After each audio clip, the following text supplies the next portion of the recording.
The more crap I got from people, the more I was pushed around, the more it was just like, what a horrible day. It was like, the more I'm not going to do this forever.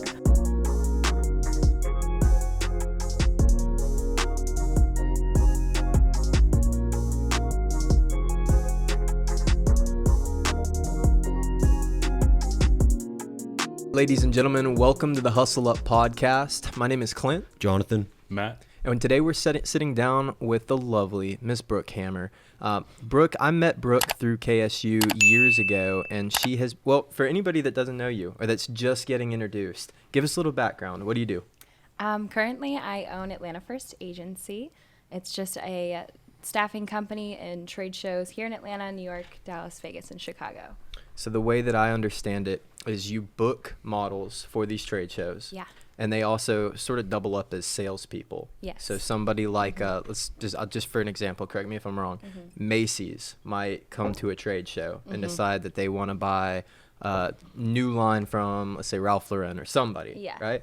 And your models would show off these That clothes line, and try and sell sell it them to to the rep. them. Okay. How did you get started?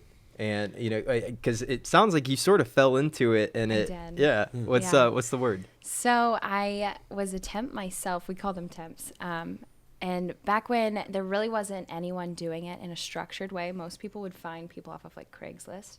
And I did it myself and just realized there's such a need for like dependable local people to do this in each city.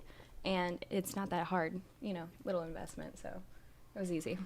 How do they do it? How do they do it right now? Like, how do you become a part of it and get the notifications? As far as like, do you work for like, what's the problem in the market that you identified where you're like, this is the niche I'm filling? So for the apparel industry, it's actually predominantly Korean older males from Los Angeles. And so when they travel for trade shows, they have a pretty huge like gender barrier, cultural barrier, sometimes even a language barrier to the buyers. And their buyers are department store owners, boutique owners, who are usually middle-aged females. And so it really helps because our members are usually the people that are going to be wearing and buying the clothes in the end. So not only it's their opinion, but it's also their body type, etc. So yeah, you're pretty much filling that need for a way to make these people that in a way different demographic like resonate to the demographic they need. That's interesting. That's super cool. Yeah, that and the local aspect too. They don't have to fly out their show team, which gets very expensive, and these shows are constantly going on. So do you know what a usual company will spend on that? Oh, anywhere from, for show cost is anywhere from like 30 to like 50K just off the top. Wow. And that's like for a company to go to like a conference or that's crazy. That's 5 times a year in each city. What is that 30? So for anyone who's a marketing person out there who's listening to this right now, like if I had a 50K budget for a show, do you know what kind of breakdown that would look like? Like, am I spending this much on, 15K on the setup and 10K through your services? Like, what would that 50K breakdown look like? It's probably 70% booth cost and shipping, getting your product out there. And then the rest is just like the traveling, the hotels, the staff, the little extras, odds and ends. Okay. That's interesting. Yeah, cool. And when did you start this company? June of 2017. All right. And when we met, it was through the Entrepreneurship Center. I know you didn't take any of the classes, but you were heavily involved in the center. Yeah. What would you say some key mentorship or something from the program? Like, what helped skyrocket this business, take it to the next level? I would say probably EC Angels was an amazing group. Reagan actually led that. And it was just really not even what we learned in that group, but just having like-minded people around each other and just being able to bounce ideas, set goals, and just talk about entrepreneurship with people that also felt that that was their path. And just coming back the next week and having that accountability really is what helped me just skyrocket. So just quick, so Easy Angels, is that's a mastermind group or? So it's a program it no longer exists now. Okay. But it was a program we started at KSU. Okay. And EC was Entrepreneurship Center. Yes. And then Okay. Angels, it was a women's group. Angel Investors, yeah, is the play. Okay, cool. And And when so you're able to spitball these ideas, you're able to learn and grow. Y'all would set key performance indicators, Yep. goals to hit, and then Yep. have the weekly accountability. Yeah, and I think that's the biggest thing, especially for me. I'm a competitive person by nature, so if I say I'm going to do something, Yeah. not only for myself, but to stand in front of a crowded room of people and say I didn't do this, I was going to do it. Yeah. So You're it 20. helps a lot. You're 24 now. 24. And, started it when I was 21. Wow. Have you always been entrepreneurially minded? Did it start with your parents? Like what kind of fueled that? So I get this question a lot, and I have a different answer every time, because I want to say, like, I never had entrepreneurship in me at all. Like, I didn't see that coming, but I've been thinking about it, and my father always tried to do entrepreneurial type ideas. They never came to fruition because he's very much like an ideator. And he's very analytical. So he'd analyze the problem, he'd create an idea, but execution, implementation was never his Yeah. thing. I'm the opposite. I'm like, let's implement every idea we think of. I don't think it through, though. But, eventually it works out because Yeah. we just trial and error. But so I think watching him go through that process of, like, him failing over and over again was a really good subliminal lesson to learn, that it's just, you just keep trying. Like, he still to this day is trying a new idea. And I'm not to say, like, he's a failure at all. Like, he's a Yeah. very successful man. But knowing that it was okay, like failure was okay, and to keep trying and to keep making new ideas and keep going for it, and it never hurt him. Never give up. Yeah, Yeah. that's the theme Be of the motto. day is being Yeah. real. Never No, give and up. and this is something we talk about often. Like if you imagine a line with two endpoints and it becomes a spectrum, one endpoint is fail fast, fail often, and the other one is paralysis by analysis. Yeah. And it's like an art form to find where do you fit in on that Yeah. spectrum. And so I'm saying that I'm on that. I'm much like you. Like I'm like, yo, this is a crazy ass vision. Let's go tomorrow. Oh, yeah. Tomorrow's not guaranteed. Let's go.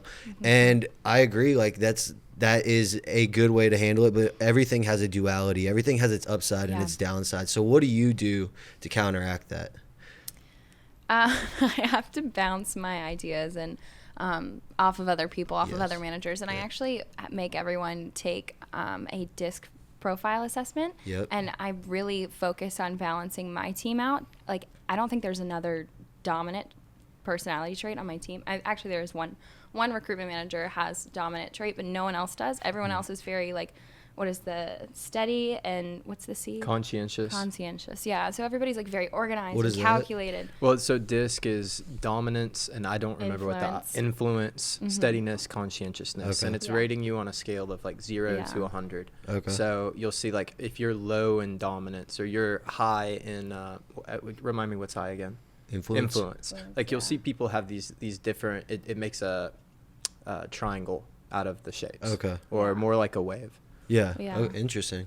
But basically, if you're high in dominance, you're usually not high in like calculations, analysis, like organization. So my entire team is like really heavy in that, so that when I'm like choo choo choo with ideas, they're like, okay, let's reel it in, let's really think about this. But once we decide on something, all right, I'm like, let's go, let's drive it home. Yeah. No, I agree. That's how I supplement too. Is I got really good at team building. Yeah. And this particular test helps you figure out what ways that you're going to relate to other types of common personalities. Yeah. Is it like From a management like a style, Myers-Briggs? It's similar to a Very Myers-Briggs. similar, yes. Okay. And last Yeah. time we were talking about this, we brought up the idea of Myers-Briggs. So one of Yeah. the cool things that I noticed is the people that are in my day-to-day life are usually within a very similar type of Myers-Briggs category. Yeah. And to the point where it's kind of like, it's like weird. It's scary. Not scary, but it's interesting. Yeah. Like you attract certain people into your life. And with DISC in particular, it's saying, okay, you don't always attract, like you might build a team, but you might have people who work with you that are on a completely different vibe. So if you've got this type of common profile and they have another one that's, just completely differently, here's some different ways that you should relate to them. Yeah. Or help manage them. Help man. Yeah. I was thinking, of course, Yeah. upper level management would make sense why you would use that. So since you started, there are a few terms that get thrown around kind of carelessly: entrepreneurship or entrepreneur, business owner, and then self-employment. And I hate them all. They people get them mixed up. Yeah. They're also evolving. They're sort of changing as Yeah. the rise of the internet. You've got these internet entrepreneurs that they could be just self-employed, Yeah. but they're not really. They're they don't. contractors, yeah. Yeah, they don't necessarily own a business. You own a business. You started a business. You identified a problem and created a solution. So you kind of check that entrepreneurship and business ownership box. Why did you say you hate those terms? What is that? Because of just the stigma around them. I hate to introduce myself and be like, hi, I'm an entrepreneur. Like, I think that just sounds so, I don't know. I guess because people probably do overuse it. Yeah. And it almost sounds like, hi, I'm unemployed. Nice to meet you. And it's not. Yeah. And business owner, I also don't like because it almost, I don't know, maybe it's just weird. I don't know. Or No, we were CEO. talking about this the other day, like entrepreneur porn, like it's like flooded, like into this whole grandiose vision, but what it skips is the actual hustle part. And Yeah. it's like, and especially Yeah. with social media, which is 98% smoke and mirrors, I feel like. Yeah. And you know, based off how much these influencers are actually making, like you hear about that one girl who had like X millions of followers and couldn't flip Sell, 20 shirts yeah. or whatever it was. Yeah. And so it's that, and that whole stigma is like it's associated with unemployment or a lack of action because it's the rock star of the 80s. Like everyone wanted to be an entrepreneur. I'm I was like, unhireable. yeah, exactly. Yeah. Yeah. But really, it's like who can take that element of being a disruptor and like kind of mold it the right way, and monetize it, capitalize on it, Yeah. figure out. So who can come up with creative solutions to best serve their customer, Yeah. and make money at it, and do it at an affordable, market competitive rate. Precisely. And that's usually the thing. Usually people have one or two of the traits. They don't have all the traits, and that's Yeah. what set them apart. Like I see a lot of people have the vision, but then they don't have the execution. You know what I mean? Execution is everything. And that's the biggest thing. Like I see these people sell all the time, and they try to sell, but then they have no follow up. It's like, man, that's the best part of selling right there is Or the follow up. You're you missing can your tell follow-up. that somebody is trying to sell you something, and that's I tell people all the time, I'm not a fucking prospect. Right. Don't hit me Yeah, up. Don't exactly. hit me up unless you're, it's like a personal. You can call me for personal stuff. Do not try to sell me anything. Because I know that's Yeah. exactly Yeah, you. you know the You're game. just, you think that I'm a way to put more money in your pocket, and I take it almost as a little bit disrespectful. When we're talking about entrepreneurship, I was trying to transition to another point. It's okay. I was going to ask you, what do you call yourself when you introduce yourself? Like, do you say I'm an entrepreneur? or I a say I business run owner? businesses. Okay. Yeah, it's just I usually just easier. don't talk about it because it gets so awkward. I'm just like, yeah, so I'm in the staffing Say industry, and some- I just leave it there. I'm you like, got- what do you do? Oh no, you got to say some shit that they've never heard. Be like, I don't know. I like to say sometimes like I'm a left brain, right brain user. I'm creative and I like to do business. And then like if like I don't know, it's a good start because then that opens up to. Because then they could vibe with you on like a hobbies level or on a Yeah. professional level, and it kind of Yeah. leaves that window open. I solve problems for people. I make make that- problems yeah. go away. Yo, that's good. As long as your homies like fix them and don't create them. Yeah, that's Yeah, true. So when we're talking about entrepreneurship, business ownership, one of the things that always comes up is time management. And I know you just finished. So you read the 12-week year. Yeah. Are you implementing the 12-week year? Yeah, I am. Okay. So talk Starting to on us about January that. 1st. Yeah. What is? What, There you It go. is 12 a week? Yeah. very it's a different way I to look love at it. time management. So Let's Yeah. hear it. So essentially, in a nutshell, it's just creating your goals for an entire year and then saying, I'm going to do this in 12 weeks. And what the psychology behind it is, if you have an entire year to do something, you're going to put it off until the last 2 months. And you're going to have relaxed, like, just workflows, and you're just going to put everything, all your deadlines are going to haunt you in December, which is the same way, like, car dealerships give away cars in December. And that's not just because of Christmas. Like, that has actually been supplemented by the fact that deadlines come at the end of the year, and then they have to sell all these cars and meet all these quotas. And so instead of rushing and just cramming everything into the end of it, when you have it crammed into 12 weeks, you're always on the edge. You're always on the verge of the deadline. So you're constantly in that mode of, I got to get this done. I got to focus. But it also makes you break it down into KPIs, and the KPIs break down into what you have to do each week and what the execution percentage rate looks like, and like calculating that, being really intentional about how much you're actually doing, what you need to do to get to that goal. And he almost calls it, what does he call it? An execution plan? execution plan as well as weekly accountable Yeah. meetings. He calls them Okay. Yeah. WAMs, which So- is similar to your EC Angels group. Yeah. So Yeah. he really talks a lot about the fact that he's like, if you make a plan that will get you to this goal and you execute at least 85% of the time, then you are going to most likely be like successful and meet your goal. So really, he says, don't look at the goal, focus on executing every day. And Yeah. if you don't look at like losing 45 pounds, you just look at, okay, 15 minutes running, 15 minutes like abs or whatever, and then eat a salad for lunch. And you just do that every day. It's way more manageable and way more of a realistic plan to actually lose that 45 pounds. Yeah. And so in doing that, he talks about, like, don't even think about, am I going to reach my goal or not? It's just, am I going to execute or not? And when you have that mental shift, it makes all the difference. So after you finished reading this book, what changes in your life did you make? Oh, I already have my 12 weeks mapped out. Yeah? I went ahead and did it for like personal fitness goals, and I'm on week 3, and I love it. Like, I'm already like seeing so much of a drastic change. And you're following keto right now? Yeah, keto. Oh, Okay. nice. Good old keto. Good old keto. I'm a carnivore, so it's not too bad for Have me. you heard about the carnivorous diet? Like, is that what it's called? Something like It's that. a but- carnivore diet, it's- Yeah, carnivore diet, Yeah. and you can only eat meat, like point blank, like no exceptions. You Nothing can else. I only would get meat. the iron, and it would be too much for me. But keto is so effective. I know a lot of people like hate on it, but I get mental clarity from it too. So it really helps me because just the weight just drops. How long have you been doing it? I'm on week 2.5, I think. Yeah. But she did it beforehand as well. Yeah, so I did it a couple months ago because my brother lost like over 100 pounds in a year. And I was like, keto's crap, like it's not real. You did whatever. keto for a year? For a year. Wow. And he was obese, and he is actually like insanely fit now, and he lost it all. Like, Wow. and keeps it Good off for too. him. Yeah, it's awesome. So I was like, fine, I'll try it because I had like just a couple pounds I wanted to lose, and I just couldn't get it off. And I was going to CrossFit gyms. I was doing everything I Yeah. could. I literally lost it in 3 weeks, and I all was diet. I was still doing like drinking and everything. So I mean, there's certain things you can drink that don't have carbs in them, so you don't totally get Vodka. bumped out of What do you drink? Vodka liquors. soda, vodka water? Champagne has been good. Really? Wine doesn't have carbs, but it does have the sugar, so that's Yeah. pretty bad. But Champagne doesn't. So have what's sugar? your go-to? I don't know. It doesn't bump me out. Not a Oh. connoisseur. Yeah. What's your go-to? It depends. Yeah. Normally wine. I love wine, red Yeah. wine, but right now champagne has been better for keto. So Nice. yeah.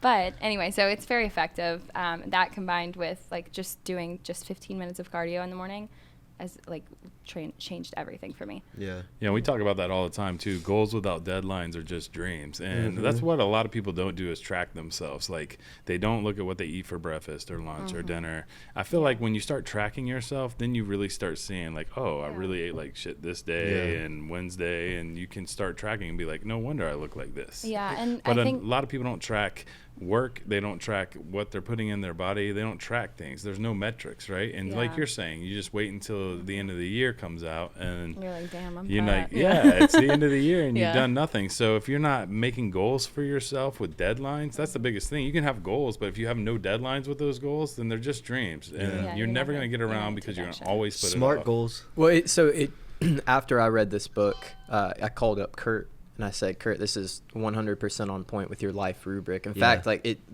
I thought he must have gotten a lot of this information from the book. I asked, I said, surely you Maybe got he's this. low-key a co-author. Maybe. Well, I He thought ghost he wrote it. could have. I thought he could have written the book, right? Yeah. And one of the things he opens with is the statement, "Okay, knowledge is power." And he says it's not true. It's the execution of knowledge that's power, let's or it's fucking that go. intentional use of it. Yeah. And so when he says the difference between winners and losers comes down to execution and action. Mhm. Yep. And having those, breaking it down from, if you've got a year, you can always just put it off. Yeah. A year feels Yeah. like a long time. Yeah. And when you're breaking it down into what do I need to hit today? Yeah. What's my next move today? Creating that checklist. It's key on with the life rubric that we're about to post on our website. So for anybody that's looking at possibly cramming in a whole year's worth of goals to 12 weeks, check out the life rubric. It's available on the blog. Hustlup.com Or will be by /blog. the time this drops. One of the questions we ask a lot of people are, since you've been doing this, there's no guide, there's no playbook. A lot of times you have to rely on mentors or other people that can help point you in the right direction. What are some of the most challenging moments? What's one of the most challenging moments that you've faced as a business owner, whether it's, cash flow or maybe a whole bunch of models didn't show up when they were supposed to? Like, what's something that that was really tough? My very first show I ever did, the very first one was the worst one. And I had no idea what I was doing.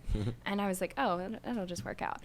I have never had so many knots in my stomach, so many sleepless nights. Like, it was so intense to the point where it was like people who were working for me were talking about me in the bathroom while I was in the stall. I was listening to them. I just started crying, and I had to go home. I was like, I'm not cut out for this. Like, it was like, I'm just not going to be an entrepreneur. This isn't for me. Like, I don't know what I'm doing. And I recovered after that week, because the mart is a week long. It's very tiring. And I recovered and I recouped, and I was like, okay, well, how are we going to do this different? And I swear, if I had not asked myself, how could we do this better, I'd be at work in some 9 to 5 somewhere. You know what I was just thinking of when you were talking about, have you seen 8 Mile? The movie you have? You know when he's in the bathroom at the beginning, right before he raps, he's like throwing up. Spaghetti. Yeah.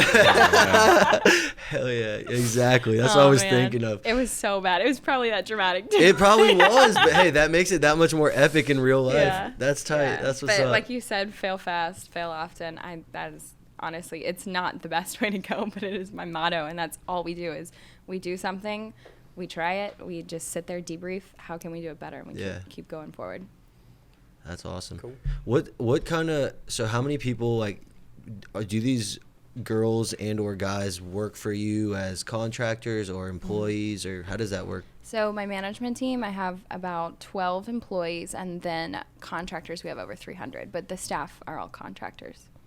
Wow. Okay. How do you, and you're the one that manages all those situations. So you manage the upper level, and then the upper level manages the contractors? Yes. So how do you do that on a day-to-day basis? Like, what does a day in your life look like? So I finally have gotten to the point where all I have to do is develop my upper level managers. Yeah. And the more I develop them and pour into them, the more they pour into lower level managers who manage all of the staff. Trickles down. That cycle of development is honestly the key to our business, because the more I pour into them, the more they're going to not only personally and professionally grow, but they're going to pour more back into the company. Mm-hmm. And in turn, the staff will do so for our clients. And that, translates to dollars, which our clients are happy and they come back. So what are you doing to pour development into that first level of management? Probably, really, it's just a lot of, I know it sounds boring, but meetings, like goal setting sessions. We create circles, like just being really intentional. Like brainstorming. And we do goal setting sessions with a business coach each month that for like personal goals that are like their career goals outside of this job. Like I don't expect them to stay working for me. If they are for too long, then they're not growing, and we don't want that either. That's not the right culture. So if we sit there and we strategize, where are you going next? How are you going to get there? Like, let's set up KPIs. Let's set up a plan. As they do that, it's not only like gratitude, but also they're going to grow, and they're clearly going to take the company with them. What was your aha moment, like when you knew this thing was going to work, when you're like, okay, I can do like this this thing. morning. Like, I still sometimes I'm like, what?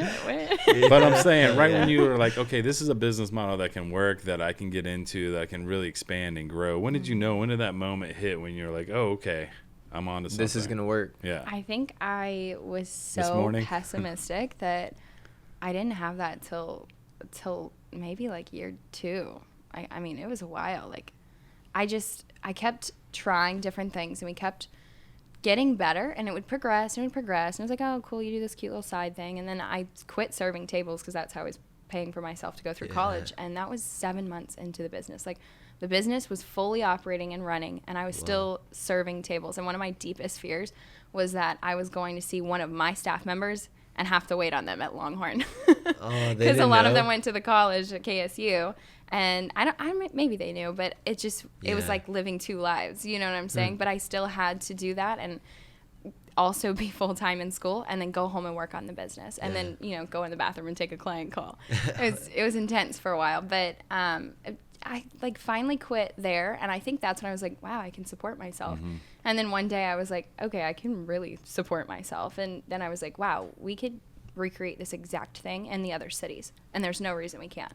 And I think each of those was a different level of like, this is a real thing, like maybe this will be sustainable. So because you jumped, it's that's what I feel like. Once you fully commit yourself and you jump and you let go of everything else, like, you knew you could have no other income, besides this. That's when you pour your whole heart and soul, and you're like, I have to make this work, because if I don't, it's bust, right? I will say I took the easy way out, and I called, I remember I called my manager, my shift manager, and I was like, yeah, you can take me off the schedule after 2 weeks, but I'm going to stay on as an employee. So if I ever need to pick up for some cash, I'll still be here, call me. And I just never came back.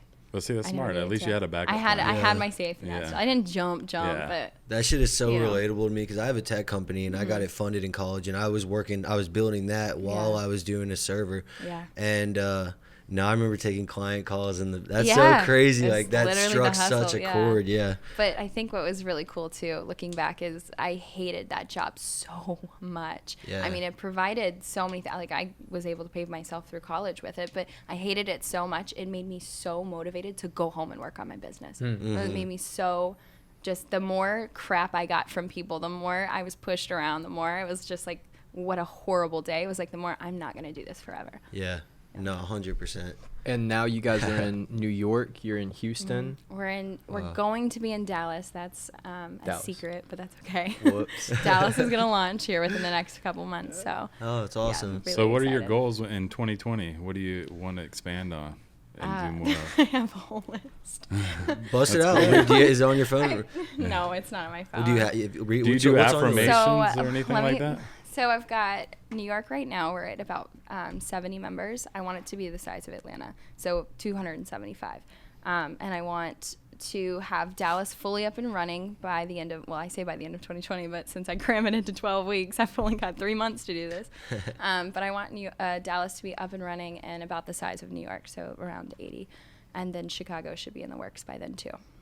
Wow. Yeah. That's awesome. And then I want to get into real estate. And so too. Chicago be 2021 and just kind of one city a year, focused on one city, or So essentially, it was supposed to be one city a year, but like I said, we're cramming it into 3 months. So I should have this rolling by summer.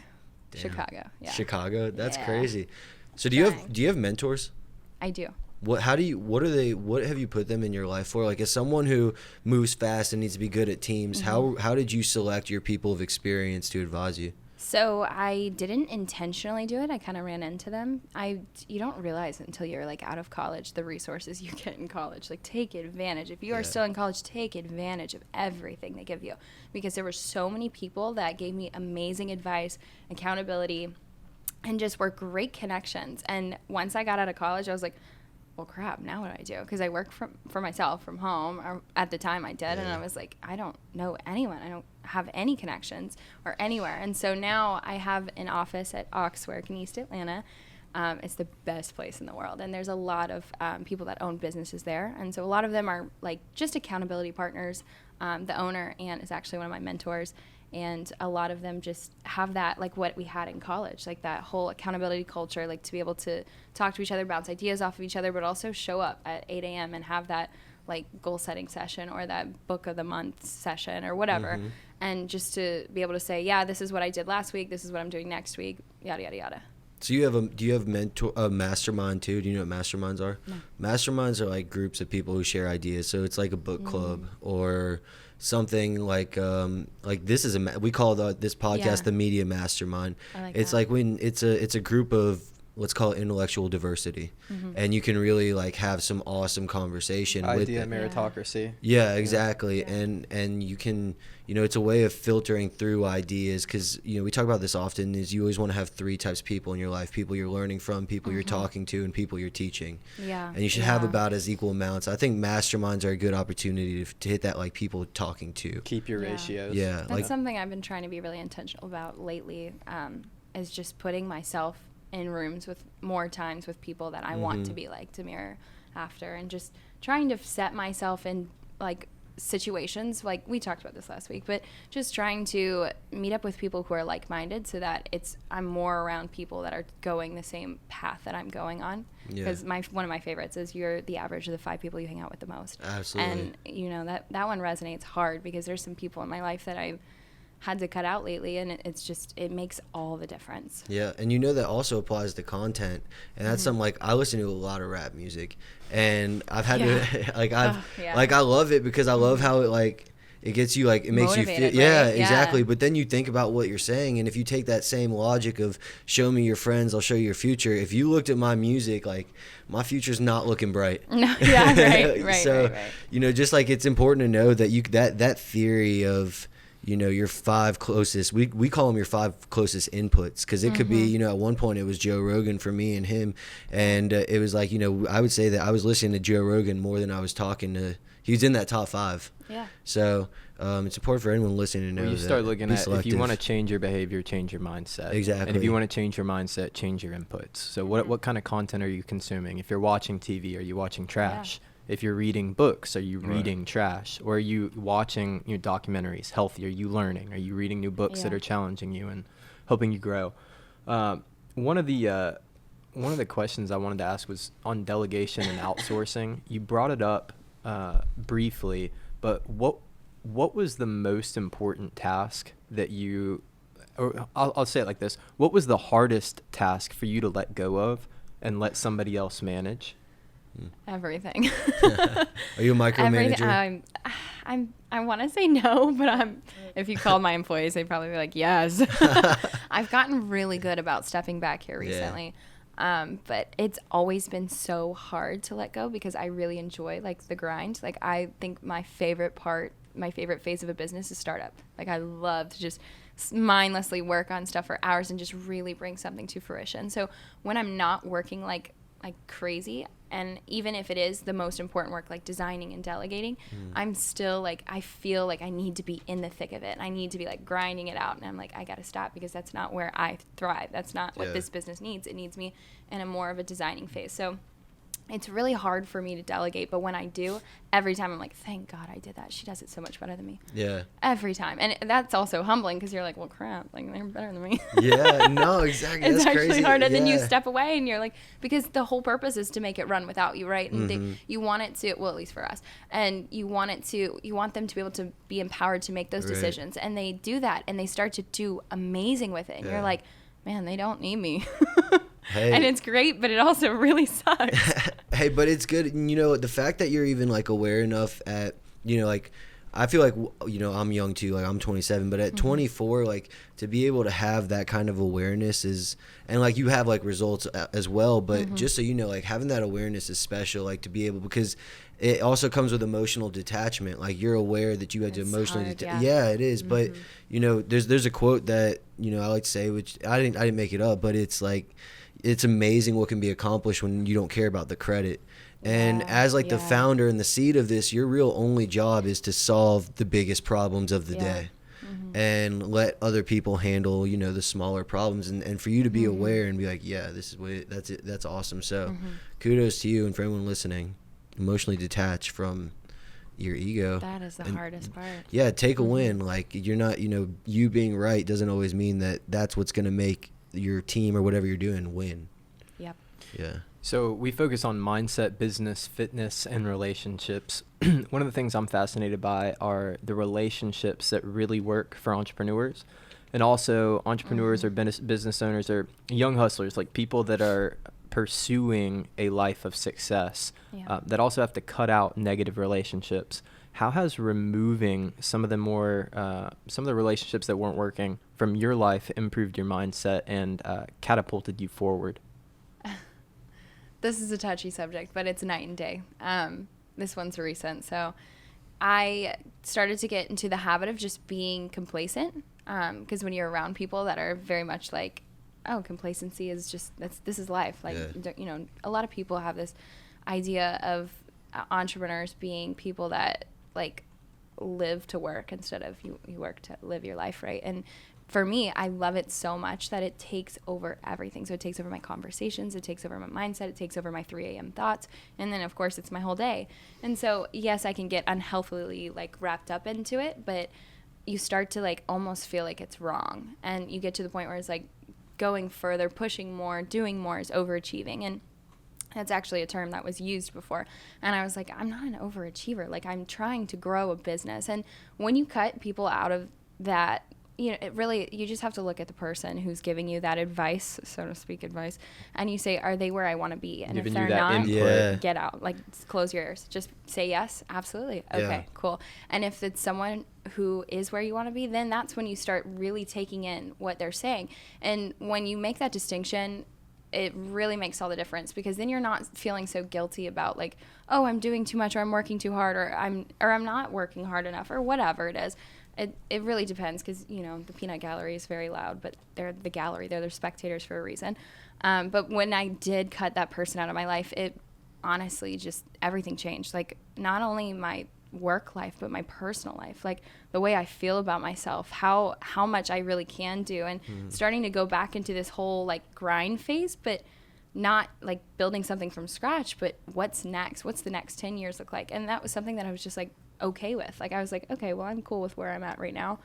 We'll just keep managing it. And I don't want to just manage it. I want to max out potential. I want to go as far as I can and look back and say, well, yeah, we only went to wherever point, but I know that's as far as I could physically and possibly take it, because I gave it everything. Yeah, it's like finishing like a basketball game and looking back and be like, damn, I could have gone harder in the third quarter. If I would have just turned it up for 3 extra minutes, we could have won. What would have happened? Yeah. There's this duality here that I'm hearing between you want to be an open-minded person. You want to put yourself in challenging positions and positions that are going to gear you up toward growth, and at the same time remaining closed-minded, closing your ears, or hardening your heart toward complacency, toward comfortability, or people or inputs that are prohibiting growth.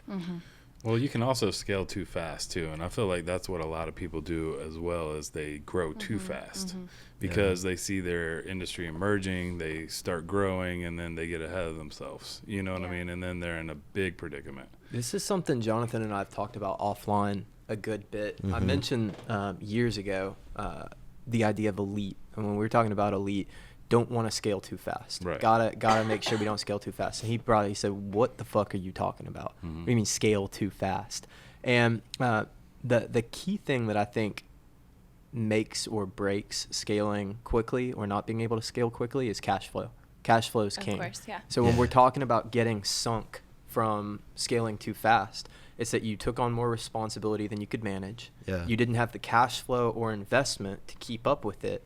And then your bills came current before your AR did. Well, you just see that time and time again. So it's like, hey, we've got 400 grand coming to us. We got 10 million coming to us, but we owe 500 grand, 11 million today, whatever it is. And you don't have that there. So if you can figure out, did you get any investment? Did you have any startup funds? Just a lot of sweat. And does it cost you, because your business model is primarily with 1099 contractors, it shouldn't cost you a whole lot to add another model or to even to book another model? I think it like obviously costs. There's a lot of like acquisition is what we would call it, but for members, there is a lot of cost involved, but it's all like once we already have them, if that makes sense. Like we really only invest money into it like if they come them and through stuff? our doors. Yes. Yeah. If we're talking about challenges scaling, would you need more money in order to scale, or is it kind of like, let me sell whatever I can sell, and then we're going to figure out how to provide the operations for it? So really, because it is just placing people, I mean, I really just have to find the right people. And I have every single employee set up on a payment structure to where they only make money when we make money. And I have a huge sales background, so I'm very much motivated that way. Like commission, obviously it motivates people, like company wins, you win. But I did this specifically because I know, like, okay, if you're not performing, there's the door. Like, it doesn't matter. Like, and I don't have to fire you. You fired yourself. You're not making a paycheck here, so why are you still here, And so it's been to the point where if no one can sit there and complain about the current situation because it's all on their shoulders. If you want more, if you want to do more, if you want more responsibility, go ahead, go out and get it and take it. And so having that structure has really allowed us the freedom to grow as fast as we possibly can, because everyone's motivated for the company to grow. Because obviously they grow with it. And then if anything, God forbid, were to happen, we can cut it all in a month. So would you say you're in the scaling stage right now? Like if because you referenced the startup stage, you wish you were still there. Yeah. Was there one after that and now you're in scaling, or like what are your stages? We're definitely scaling right now, but every time I go back to start a new branch, it is more like startup phase all over again. And that does excite me. Yeah. There's this book by Reid Hoffman. Do you know who he is? He's the founder of LinkedIn. Okay. It's called Blitz Scaling, and it's literally about moving as fast as possible, but doing it with as high efficiency as possible. And it's like how he does it. He was also a part of PayPal, I think, too. Yeah. So he's got a couple successful ventures under his belt, and I think this book is literally made for entrepreneurs in the scaling part of their business. Yeah. Follow the plan, move with urgency. That's right. Yeah. And another thing is, what do you think about this statement? Slow to hire, fast to fire. I already know how you. So I'm conflicted with that because just because of the way I'm like fast to hire and fast to fire. Yeah. Just because, I mean, the type of business we're in is very like high volume, high intensity. Like it's all commission based, like I said. So it's only a certain type of person that can do what we do. Yeah. And you figure that out pretty quickly. It's really hard to determine if that person is going to be the right fit in an interview. It's all in execution. Like we talked about, like I'm telling you, I could have two totally opposite people be the top performers. And it's not a personality type. It's not a background. It is literally, okay, I'm going to put you in this position and see what you do. And they fire themselves if they don't. It's like a working interview. Yeah, yeah. Have you ever had anyone that you were on the fence about and has just been astronomical for you? Oh my God, yes. I have a girl in New York who is so shy and so quiet, and just I was like, okay, she's barely going to be able to work. Yeah. And she is already a director, and she's killing it. And she just completely blew my mind. She hustled so hard. She is the reason we have a branch up there right now. What did she do differently? She just, I don't know, like she just cared. think Like she she just just put the did it. hustle in? She executed. She added like, value. Yeah. I She mean, that's the literally biggest found, thing, right? so her original title was recruiter, and so she recruited, I think, like 25 people in like 3 weeks, which is unheard of for us. Okay, wow. It's a lot. Yeah. Which obviously I was like, okay, you're made for more than a recruiter. So then she became a recruitment manager, and then she built up a team of recruiters under her and like mentored them and had them recruiting. And I was just shocked because even the girls in the Atlanta office, they're good at that, but they do it better when more of us are like just the energy of us being together and us being the Atlanta office, and you know, it's the original office, and there's not much up there yet. So for her to do that by herself from the ground up with us all being down here and everything's on like Zoom video conference, and she just made that place explode. It's incredible. Like I can't even keep up with the amount of members she has up there. We don't have enough clients yet, which has never been a problem for us down here. That's awesome. It's insane. So do you express that to her and tell her like that she does these kind of things? Yeah. She knows. That's what's up. That's awesome. I think I'll you'll probably tell her always again, make yeah. money, and you'll always be successful if you're always adding value.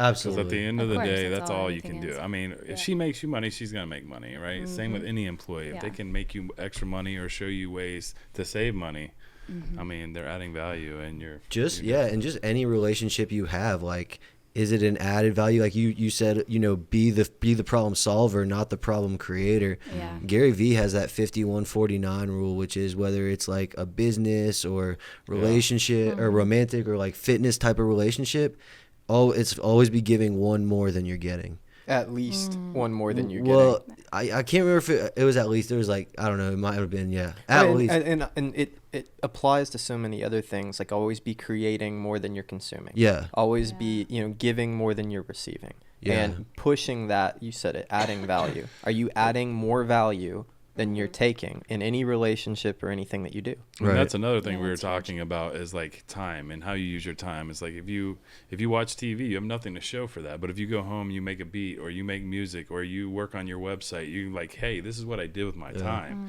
And you can actually show people, hey, this is what I did with my time. I think it's important to keep a journal or a log of that, even so when you're putting those checks, you're getting those, you're getting the dopamine hits every time you're checking off that box. But B, you could go back and give an account. Well, big on the dopamine hits. For I was sure. about to say, I actually write stuff on my to-do list after I've done it just so I can cross it off. Bingo. If I didn't actually put it That's on what I was thinking. That's the kind of person I am. Yes. No, when you were saying that, I was literally thinking like ever since Dave Wallens came in and he was like, we asked him like, do you have a daily to-do list? And he's like, I got an ongoing list.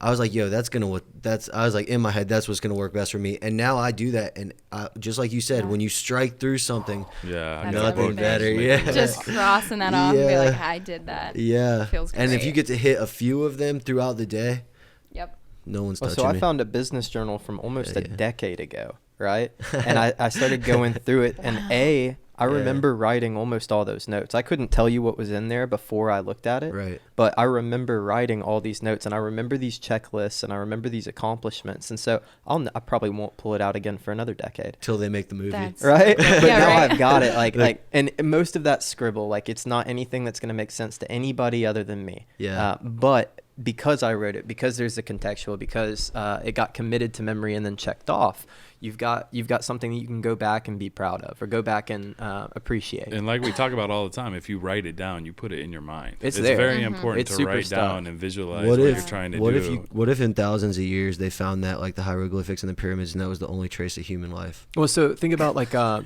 you familiar with C.S. Lewis? He wrote Chronicles of Yes, Narnia. of course. Right. So he's got all kinds of work that ended up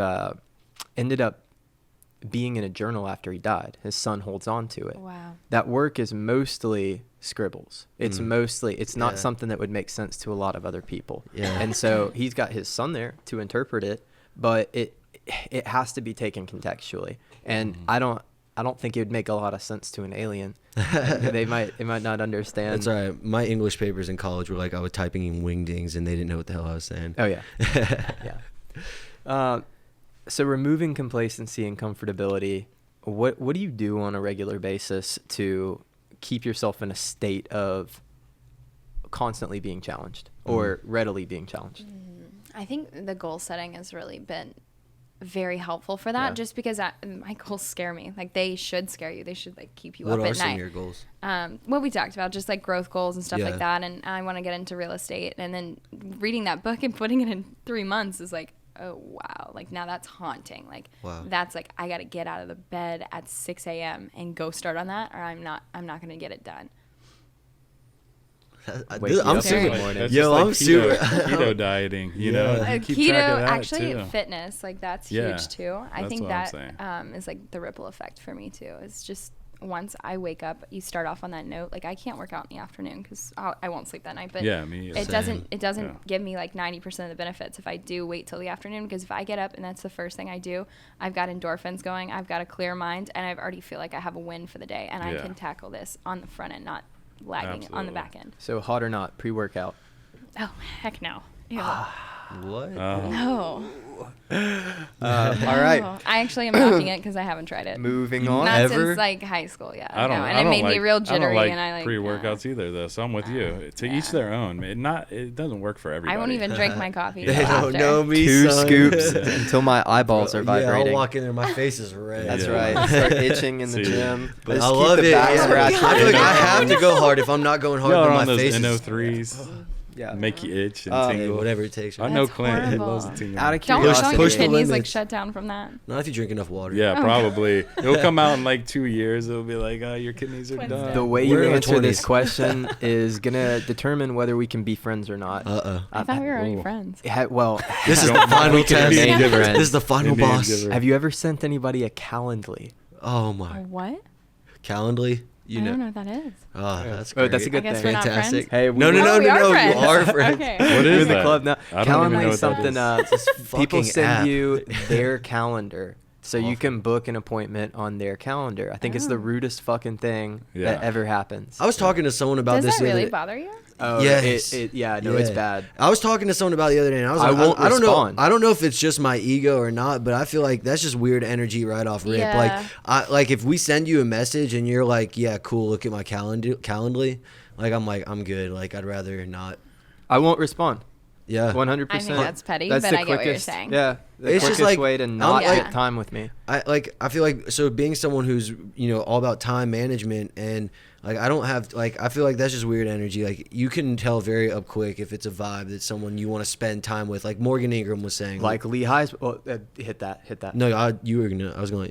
Well, so I asked Lee the other day. I said, "Hey man, do you have the bandwidth to get together next week? Yeah. We're on a project together. Yeah. Do you have the bandwidth to get together next week and work on this project?" And he sent me back, "Really? Are you fucking serious?"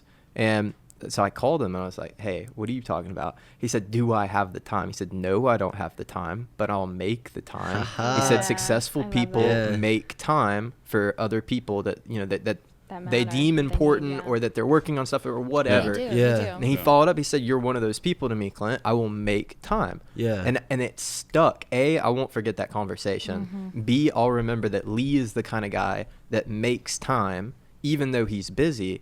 And so when you send somebody a Calendly, what you're saying is, hey, A, I don't want to take the time to schedule with you. Yeah, B, yeah. I'm not going to change my Yeah. schedule. So you figure out when I'm free and figure out when you're Okay, free yeah, I and see. fit into my schedule. It's the rudest Yeah. fucking thing. That is rude. Yeah. I'm glad no one's ever sent me one. Because I'd be like, what? So you want me to schedule my I own just, Well, like, appointment? I I was just thinking, heart the like- calendar. I just Well, heart the people button. think- I don't I even would- know, dude. I would like it. I want them Straight to leave know them on I scene. saw it and Yeah. never responded. That's the same thing. Leaving Yeah. them on scene is the same kind of vibe as like. You get the calendar. wonderful- I don't Like, know. I share don't know. We're being calendar. extreme. the Yeah. LinkedIn follow up. Oh, Hey, yeah. just following up on this message. Make sure you saw Well, it. you know what? I Or- definitely fucking saw it.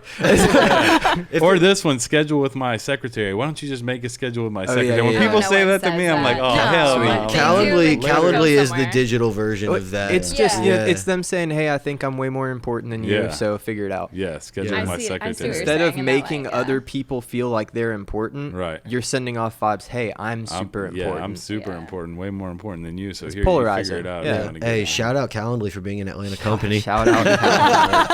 We just Give credit where literally it's shit all due. over I them. mean, It's fine. Hey, they're making money. Hey, let me say this to say for you guys at Calendly, great product. I think you should teach people how to use it because it'd be a good thing if that girl had had a conversation with us first, or that dude that dude that had a conversation with us first. Like, it's one thing to have a conversation and then be like, you know what, I'm gonna send you my Calendly. Is that cool? But for you to just give like a short reply and be like Calendly, Yeah. it's like, Oh, God.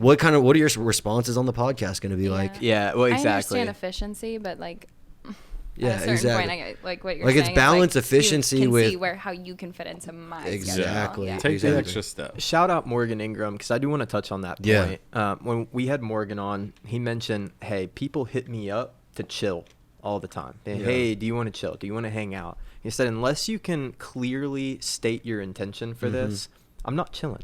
When I finally do get alone time, I like that. that time is for me Yeah. or my girl or maybe my close friends, but Yeah. Right. that's my time. Right. And if you can't if you just want to hang out, you're just bored. Yeah. Then, well, I don't have time for that. No, we don't have time But for it's like that. just specify what you want to do too, because it could be to hang out. Like he's like Or he might want to play You 2K. wanna, like- He Yeah. says, "Hey, I really want to whip your ass in 2K. Yeah. When Let's can go. we? Yeah. When Yeah. we, Yeah, yeah, and he yeah. might, then he might chill, right? and then Yeah. he sends the Calendly. Oh man. Well, guys, this has been solid. Brooke, thank you. Yeah, If thank you guys. anybody's getting started and they're thinking about taking action, they're thinking about creating a 12-week plan, starting a business, whatever. What do you think? What's some of your top advice for somebody that's trying to create a life by design, but maybe they're not there yet? Quit thinking about it and just do it. Bingo. Just do it. Nike. I'm like, I know that's so cliche, and I always thought that was so cliche until I realized it's all in the execution. So I've literally watched so many people with some of the most amazing ideas, and they just think about it and think about it and think about it, and then Analysis somebody else paralysis. does it. Yeah. And Yeah. I don't even think it's analysis paralysis. I think they're just afraid to take the first step. And all you have to do, don't get so scared and so wrapped up in, well, I could never manage a company with that many people because I'm this type of person. I'm like, you aren't there yet. Yeah. How do you know? How are you going to be there? How do you know? Like, Yeah. stop worrying about what it's going to be like, what you can't do in 5 years, when all you need to worry about is what you're going to do tomorrow. You definitely Because- can't with that mindset. Yeah, that's you're for not sure. going anywhere with that. Yeah. So I would just say take the first step, even if it's a baby step. Like, even like small steps, that's fine as long as you start going and literally just do it. I know that's so obnoxious. Yeah, I No, mean no, that's yeah, it's good. I agree with That's that 100%. But then I look at like volatile markets and stuff like CBD. Had I gone in when I was thinking about going in, I'd be losing my ass right now. So I'm like, man, thank God Yeah, I you sat win back some, you and lose watched the some. market. Yeah. You know what I Yeah. mean? But while I was doing that, I was also devising a plan to the best route of that Mm-hmm. market. Hmm.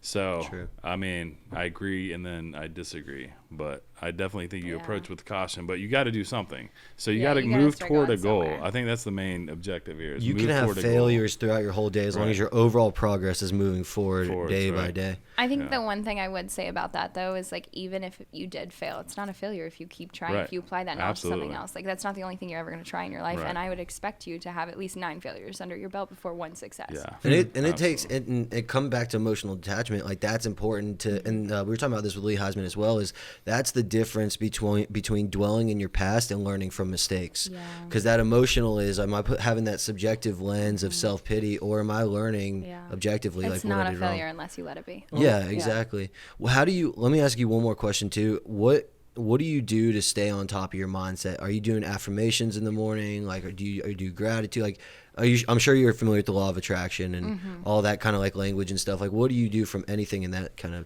I think for me, I just read a lot now. At Audible, I don't actually read anything. I just That's listen to all right. everything. Yeah, I love it. same I thing. used to sit in the car so much, and I just started putting on books instead of music, Heck and yeah. that changed everything. My education has actually started now. Like Nice. I love it. literally Yeah, like that's dope. school was I mean, like that's great all and of all, us. but like Yeah. now Yeah. this is where the real education is. And Yeah. the more I read, the more I like open my mind, podcast stuff like that, and working out. Like even I know this is the cheesiest thing. This is the worst thing ever, but I listen to books while I run and while I work out. Oh yeah. Why is And that no bad? one We else, all do. No one else does that. Are you We all serious? do. We Everybody all here do does. that. Oh my yeah. god! Yeah. Literally, Yeah.